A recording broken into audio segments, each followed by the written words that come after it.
హైదరాబాద్లోని జాగృతి కార్యాలయంలో దీక్షను కొనసాగిస్తున్నారు కల్వకుంట్ల కవిత. ఖమ్మంలో అరెస్ట్ అయిన తర్వాత కవితను రాత్రి హైదరాబాద్కి తరలించారు పోలీసులు. దీంతో ఇక్కడ కూడా దీక్షను కంటిన్యూ చేస్తున్నారు. వెలుగుమట్ల బాధితులకు న్యాయం జరిగే వరకు పోరాటం చేస్తామని అన్నారు కవిత. అర్ధరాత్రి ఖమ్మంలో తెలంగాణ జాగృతి చీఫ్ కవితను అరెస్టు చేశారు పోలీసులు. జెడ్పీ సెంటర్ అంబేద్కర్ భవన్ దగ్గర వెలుగుమట్ల బాధితులకు న్యాయం చేయాలని నిరాహార దీక్షకు దిగారు కవిత. కూల్చేసిన చోటే బాధితులకు ఇంటి స్థలాలు, ఇందిరమ్మ ఇండ్లు ఇవ్వాలని డిమాండ్ చేశారు. దీంతో ఉదయం కవితతో దీక్షకు దిగిన విశారదన్ను అరెస్టు చేశారు పోలీసులు. అయినా వెలుగుమట్ల బాధితులకు న్యాయం జరిగే వరకు పోరాటం చేస్తామని అన్నారు కవిత. హైదరాబాద్లోని జాగృతి కార్యాలయంలో దీక్షను కొనసాగిస్తున్నారు కల్వకుంట్ల కవిత. ఖమ్మంలో అరెస్ట్ అయిన తర్వాత కవితను రాత్రి హైదరాబాద్కి తరలించారు పోలీసులు. దీంతో ఇక్కడ కూడా దీక్షను కంటిన్యూ చేస్తున్నారు. వెలుగుమట్ల బాధితులకు న్యాయం జరిగే వరకు పోరాటం చేస్తామని అన్నారు కవిత. అంతకుముందే ఆక్రమణకు గురైనటువంటి భూదాన్ భూమి ఉన్నది, మొత్తం 62 ఎకరాలు. అసలు భూదానం భూమి అంటేనే పేదవాళ్ళకి ఇచ్చినటువంటి భూమి.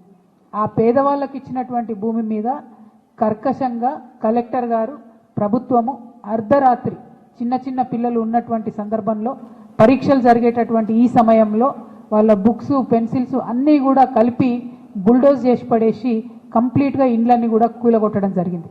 750 గృహాలను కూలగొడితే వాళ్ళందరినీ, ఆ బాధితులందరినీ తీసుకొచ్చి పక్కనే ఉన్న అంబేద్కర్ భవన్లో పెట్టడం జరిగింది. మొత్తం 750 కుటుంబాలు, అందులో మగవారు, ఆడవాళ్ళు, పిల్లలందరినీ కూడా ఒకటే దగ్గర తీసుకొచ్చి పెట్టిండ్రు. పెట్టినప్పటి నుంచి కనీసం కలెక్టర్ గారు వచ్చి పరామర్శించడం కానీ మాట్లాడడం కానీ చేయలేదు.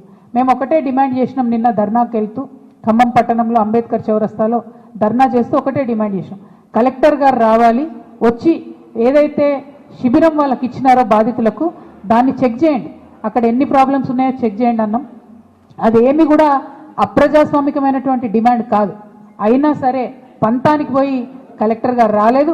ప్రభుత్వం పగబట్టినట్టుగా మరి అక్కడికి రాకుండా ఎవరైతే ఉద్యమిస్తున్నారో, నిన్న ఖమ్మంలో ఒక వినూత్నమైనటువంటి ప్రయత్నం ఈ తెలంగాణ రాష్ట్రంలో చేయడం జరిగింది.